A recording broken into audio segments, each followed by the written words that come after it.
যে আমাদের ভারতের কমিউনিস্ট পার্টি মার্ক্সবাদী বীরভূম জেলা কমিটির ডাকে আপনারা জানেন যে নির্বাচন হয়ে গেছে, কিন্তু গোটা রাজ্যে 27 লক্ষ যারা ভোটার তারা এই নির্বাচনে ভোট দিতে পারলেন না। যারা ট্রাইব্যুনালে আবেদন করেছেন তাদের কবে নিষ্পত্তি হবে, সেই সব মানুষজন আজকে আতঙ্কের মধ্যে রয়েছে। একবার এক এক রকম ঘোষণা হচ্ছে, যা বিভ্রান্তি হচ্ছে মানুষ, যে সরকারি সুযোগ সুবিধা পাবে না। হঠাৎ করে আবার রাজ্য সরকার থেকে জেলায় জেলায় হোল্ডিং ক্যাম্প কি নাকি করবে। আগে আমরা জানতাম ডিটেনশন ক্যাম্প, এখন আবার হোল্ডিং নাম পরিবর্তন করে। ফলে আতঙ্কের মধ্যে রয়েছে বিশেষ করে গরিব মধ্যবিত্ত মানুষ।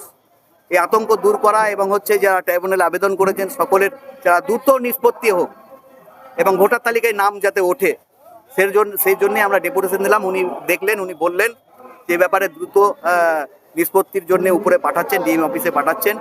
আমরা দাবি করেছি যদি ক্যাম্প করতেই হয় তাহলে প্রত্যেকটি ব্লকে ব্লকে যাতে মানুষের সুবিধার্থে ক্যাম্প যাতে হয়, এটাই আমরা মহকুমা শাসকের বললাম।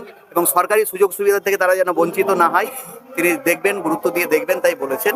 এটাই বিষয়। পাশাপাশি আমরা বললাম যে এই সময়কালে যে গোটা রাজ্যের একটা সম্প্রীতির পরিবেশ যা ছিল আমাদের রাজ্যে, সেটা নষ্ট হয়ে যাওয়ার একটা চক্রান্ত চলছে নষ্ট করে দেওয়ার।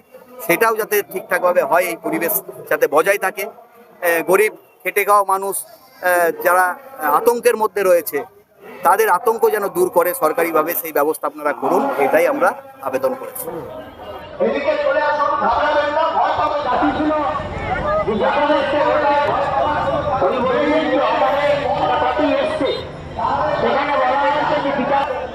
সম্প্রীতি নষ্ট হচ্ছে, মানুষের যাতে সম্প্রীতি বজায় থাকে এবং মানুষ যা যা সুযোগ সুবিধা যেখানে যা পাচ্ছে সেটা থেকে যেন কোনোভাবে বঞ্চিত না হয়।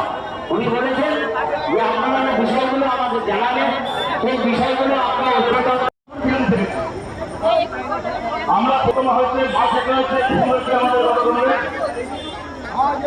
মিথ্যে মামলায় ভর্তির পরে 15 বছর ধরে আমরা মাথা করে রাজনীতি করেছি। আর এরা ভোটে হেরে যাওয়ার পরে 15 মিনিট লাইভ করে ক্ষমা চাইছে তৃণমূলের জনগণের দাঁড়িয়ে।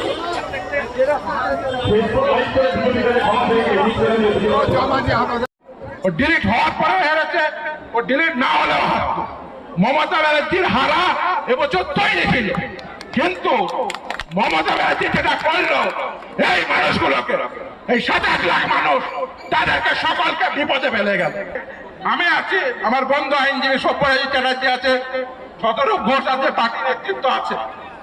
আপনাদেরকে একটা কথা দিয়ে যাচ্ছে, যতদিন পর্যন্ত না লিস্টে উঠছে ততদিন পর্যন্ত এই লাল ঝান্ডার লড়াই, আদালতের লড়াই, দিন গিয়ে সুপ্রিম কোর্টে বলা যা হয়েছে হয়েছে, যা ভুল করেছে করেছে।